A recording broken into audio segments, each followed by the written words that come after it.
आकाशवाणी भोपाल से प्रस्तुत हैं प्रादेशिक समाचार। नमस्कार, समाचारों के साथ मैं दीपा सिंह। पहले मुख्य समाचार। प्रधानमंत्री ने कहा, कोरोना से लड़ने के लिए 2 गज दूरी है जरूरी, हमारा मंत्र होना चाहिए। लॉकडाउन से स्थगित परीक्षाएं आयोजित करने और नया सत्र शुरू करने के बारे में यूजीसी अगले सप्ताह ले सकती है फैसला। प्रदेश में कोरोना से संक्रमित लोगों की संख्या बढ़कर 2090 हुई। अब तक 103 लोगों की मौत, जबकि 302 लोग हुए स्वस्थ।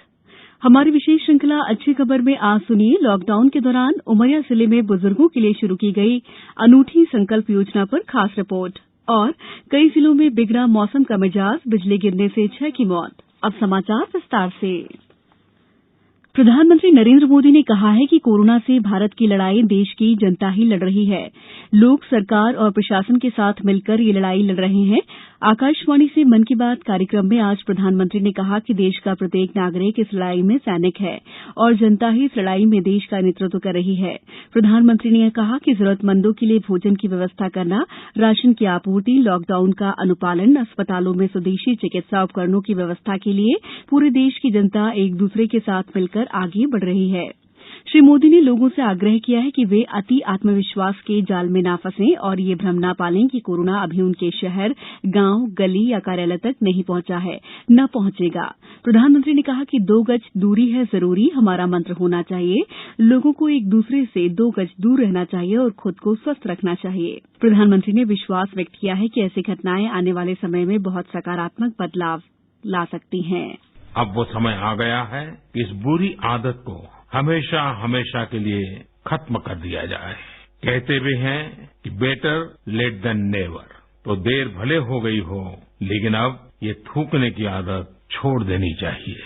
ये बातें जहां बेसिक हाइजीन का स्तर बढ़ाएंगी, वहीं कोरोना संक्रमण को फैलने से रोकने में भी मदद करेगी। विश्वविद्यालय अनुदान आयोग यूजीसी कोरोना महामारी के कारण 1 माह से लॉकडाउन में कॉलेज और विश्वविद्यालय के बंद हो जाने को देखते हुए परीक्षाएं आयोजित करने, दाखिले और नया सत्र शुरू करने के बारे में जल्द ही फैसला करेगा। यूजीसी ने इस बारे में रूपरेखा तैयार करने और विचार विमर्श के लिए 2 समितियों का गठन किया है। यूजीसी ने अपने बयान में कहा है कि इन दोनों समितियों ने अपनी रिपोर्ट पेश कर दी है। अब यूजीसी की बैठक में इन रिपोर्टों पर विचार किया जाएगा और अगले सप्ताह कोई फैसला किया जाएगा या नए दिशा निर्देश जारी किए जाएंगे। प्रदेश में आज से सभी सुरक्षात्मक उपायों और सोशल डिस्टेंसिंग का पूरा पालन करते हुए संक्रमित क्षेत्रों को छोड़कर सभी गांवों में आवश्यक वस्तुओं की दुकानें खुल गई हैं। वहीं शहरी क्षेत्रों में संक्रमित क्षेत्रों को छोड़कर मोहल्लों में आवश्यक वस्तुओं की दुकानें खोली जा सकती हैं। मुख्यमंत्री शिवराज सिंह चौहान ने बताया कि प्रत्येक जिले में क्राइसिस मैनेजमेंट ग्रुप का गठन किया गया है। ये ग्रुप अपने जिले की परिस्थितियों को देखते हुए दुकानों को खोलने या न खोलने का फैसला कर सकता है। केवल वो गांव छोड़ के जो कंटेनमेंट एरिया में आते हैं, ग्रामीण क्षेत्र में सभी गांव में दुकानें खोल दी जाएंगी। मोहल्लों में बाजार बड़े नहीं खुलेंगे अभी, लेकिन मॉल, सिनेमा घर, gym, hotel, restaurant, swimming pool, beauty parlour जैसी दुकानें नहीं खुलेंगी। अन्य राज्यों में फंसे प्रदेश के मजदूरों को वापस लाने का काम शुरू हो गया है। राजस्थान से मजदूर यहां आ गए हैं, वहीं गुजरात से 2400 मजदूर बसों से रवाना हो गए हैं। इसके अलावा प्रदेश में लॉकडाउन के कारण फंसे 8000 मजदूर अपने गृह जिलों के लिए रवाना हो गए हैं। वापस अपने घर आकर कई मजदूरों ने अपनी दास्तां सुनाई और सरकार के प्रति आभार जताया। मजदूरी करने गए थे, लॉकडाउन लग गया तो जब मैं माधवपुर फंस चुके थे। अब हमें खाना पीने की पूरी फुल व्यवस्था करी। 25 दिन तक माधवपुर में डाटा था, उनमें कोब खाने पीने को व्यवस्था है और नाने दोनों को व्यवस्था है। मेरा नाम राज बहादुर है, मैं कटनी जिला का रहने वाला हूँ। जहाँ हम लोग अंकलेश्वर गए थे काम के लिए और वहाँ 22 तारीख से फंस गए थे लॉकडाउन में। लॉकडाउन में फंसे हुए हमको 30 तारीख हो चुका था। उसके बाद हमको कोई चारा नहीं दिखा, मतलब जाने के लिए गाँव, तो हम पैदल ही अपनी यात्रा शुरू कर दिए। फिर ये राजपीपला में आके हम लोग को 4 लोगों ने रोक लिया। जी, मेरा नाम अजय कुरैशी है, मैं विदिशा जिले का रहने वाला हूँ। जी, मैं जयपुर में सब्जी का काम करता था। जो लॉकडाउन होने से वहाँ पे रुक गया था, जो रास्ते में सवाई माधोपुर के पास में ये शिवपुरी की गवर्नमेंट और पौरी की गवर्नमेंट ने बसें भेजकर वहाँ से मुझे निकाला है और यहाँ पे शिवपुरी में ज़्यादा खाना वगैरह सब अच्छे से खिलाया गया है। ये समाचार आप आकाशवाणी भोपाल से सुन रहे हैं। हमारे समाचारों को अब आप कभी भी और कहीं भी अपनी सुविधा के अनुसार सुन सकते हैं। ये समाचार बुलेटिन YouTube, ट्विटर और फेसबुक पर AIR न्यूज भोपाल पेज पर भी सुने जा सकते हैं। इसके अलावा आप हमारी वेबसाइट newsonair.nic.in पर अथवा AIR न्यूज ऐप पर भी समाचार सुन सकते हैं। ब्रेक के बाद समाचारों में आपका एक बार फिर स्वागत है। प्रदेश में कोरोना से संक्रमित लोगों की संख्या बढ़कर 2090 हो गई। अब तक 103 लोगों की मौत हो गई है, जबकि 302 लोग ठीक हो गए हैं। सबसे ज्यादा 1176 मरीज इंदौर में हैं, जबकि भोपाल में 27 नए मामले जुड़ने से यहां मरीजों की संख्या 415 हो गई है। इसके अलावा उज्जैन में 106 मरीज हैं। जबलपुर में कोरोना संक्रमित मरीजों की संख्या 64 हुई। आईसीएमआर लैब से आज मिली 51 सैंपल की रिपोर्ट में 5 को कोरोना पॉजिटिव आया है। होशंगाबाद जिले में कोरोना संक्रमितों की संख्या 30 हो गई है। जिले के इटारसी में ही 4 नए कोरोना पॉजिटिव पाए गए हैं, जिनमें एक महिला शामिल है। देवास शहर में एक 58 वर्षीय महिला की रिपोर्ट पॉजिटिव आई है। सीएमएचओ डॉक्टर आरके सक्सेना के मुताबिक देवास जिले में अब तक कुल 23 लोग कोरोना वायरस पॉजिटिव पाए गए हैं, जिनमें से 6 की मौत हो चुकी है। खरगोन शहर में आज एक मरीज की और कोरोना पॉजिटिव रिपोर्ट आने से अब कोरोना पॉजिटिव मरीजों की संख्या बढ़कर 61 पहुंच गई है। वहीं कसरावद की 2 महिलाओं तबस्सुम और सीमा ने कोरोना को मात दी है। रायसेन में आज 2 और लोगों की कोरोना संक्रमण रिपोर्ट पॉजिटिव आने के बाद अब कोरोना संक्रमित मरीजों की संख्या बढ़कर 29 हो गई है। इस बीच रायसेन में खाना बनाकर पुलिस जवानों को बांटने वाले टिफिन सेंटर संचालक और उसके परिवारजनों के कोरोना संक्रमित पाए जाने के बाद रायसेन एसपी मोनिका शुक्ला ने 57 पुलिसकर्मियों को क्वारंटीन किया है। श्री अमित अग्रवाल की जो मृत्यु हुई है और उनके भाई सुमित की, तो ये लोग एक टिफिन सेंटर चलाते थे। इससे हमारी जो फोर्स यहाँ लगी हुई है और जो बाहर से हमारे लोग आए थे, उनको ये लोग टिफिन सेंटर में टिफिन सप्लाई करते थे। ये कोरोना पॉजिटिव आए हैं। इससे हमारे 46 जवान और 9 खाना बांटने वाले, टोटल 57 लोगों को हमने क्वारंटाइन कर दिया गया है। मंडला में अपने 90वें जन्मदिन पर भाग्योदय परस्ते ने गुल्लक में जमा 12,197 रुपए कलेक्टर डॉक्टर जेसी जटिया को सौंपकर अनूठी मिसाल पेश की है। भाग्योदय उपपंजक वीरेंद्र सिंह परस्ते के पुत्र हैं, जिसके गुल्लक में 12,197 रुपए जमा थे। भाग्योदय के पिता का कहना है कि कोरोना वैश्विक महामारी पर नियंत्रण पाने के लिए देश के प्रत्येक नागरिक को अपनी जिम्मेदारियों का बेहतर निर्वहन करना चाहिए। स्वास्थ्य, सफाई एवं पुलिस कर्मियों की मेहनत देखकर बेटे के मन में भी कोरोना के खिलाफ जंग में सहभागिता करने की इच्छा हुई और उसने यह कोरोना पीड़ितों की मदद के लिए राशि सौंपी। आकाशवाणी समाचार के लिए मंडला से मैं शशांक चौबे।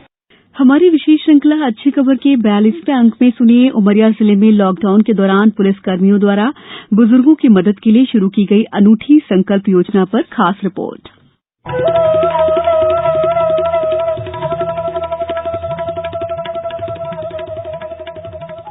लॉकडाउन के दौरान बुजुर्गों को हो रही परेशानी के मद्देनजर उमरिया में पुलिस ने अनूठी संकल्प योजना शुरू की है।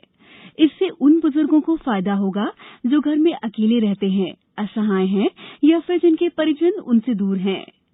संकल्प योजना के बारे में जानकारी देते हुए पुलिस अधीक्षक सचिन शर्मा ने बताया है कि इस योजना से बुजुर्गों को घर बैठे हर संभव मदद मिल सकेगी। उमरिया जिले में पुलिस के द्वारा संकल्प परियोजना लॉन्च की गई है, जिसके तहत जितनी भी 60 वर्ष से ऊपर के हमारे सम्मानित वृद्ध जन हैं या दंपत्ति हैं जो अकेले रहते हैं, जिनके परिवार किसी भी कारणवश बाहर रहते हैं, पुलिस उनकी दहलीज पर आवश्यक सुविधाएं पहुंचाएगी, जैसे कि टेलीफोन, मोबाइल रिचार्ज है, राशन है, सब्जी है, दूध है, इस प्रकार का वितरण होगा। संकल्प योजना में 450 पुलिस कर्मियों को बुजुर्गों की देखरेख के लिए तैनात किया गया है। ये सभी बुजुर्गों के लिए न केवल सहारा बनेंगे, बल्कि उनकी जरूरत का हर सामान भी उपलब्ध करवाएंगे। संकल्प योजना की प्रेरणा पुलिस अधीक्षक को विकटगंज निवासी बुजुर्ग महिला कृष्णा पांडे से मिली। उन्होंने पुलिस को बताया कि लॉकडाउन के कारण दवाइयों की काफी दिक्कत हो रही है। इस पर एसपी ने उनसे दवाइयों का पर्चा लेकर कहा कि अब आपके घर दवा पहुंचाने की जिम्मेदारी हमारी होगी।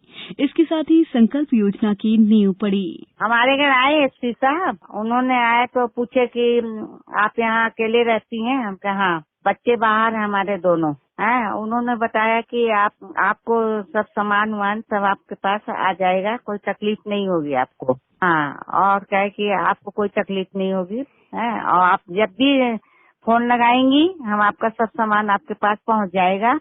बुजुर्गों का वैसे भी घर से निकलना मुश्किल होता है और लॉकडाउन के दौरान तो ये असंभव है।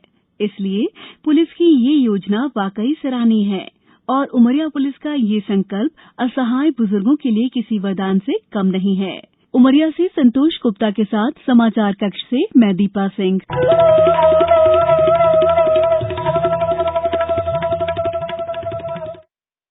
प्रदेश में मौसम के मिजाज 2-3 दिन से बदले हुए आज भी कई जिलों में गरज चमक के साथ बारिश हुई। उमरिया जिले में आज दोपहर बाद तेज आंधी और तूफान के साथ ग्राम मरदरी के समीप गाज गिरने से 4 लोगों की घटनास्थल पर ही मौत हो गई और 3 गंभीर रूप से घायल हो गए। सतना जिले में बिजली गिरने से खेत में काम कर रहे 2 किसानों की मौत हो गई। कई अन्य जिलों में भी इसी तरह के मौसम रहने के समाचार मिले हैं।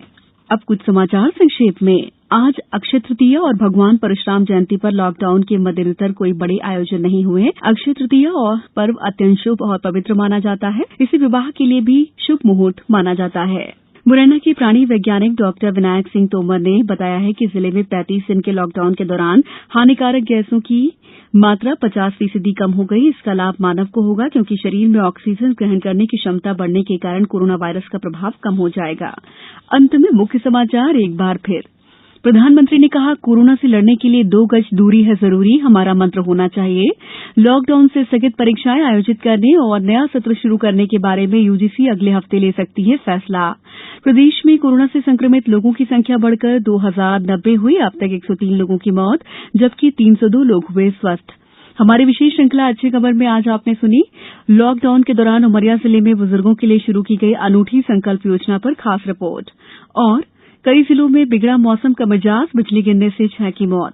इस बुलेटिन में बस इतना ही। घर में रहिए, सुरक्षित रहिए और सुनते रहिए आकाशवाणी। नमस्कार।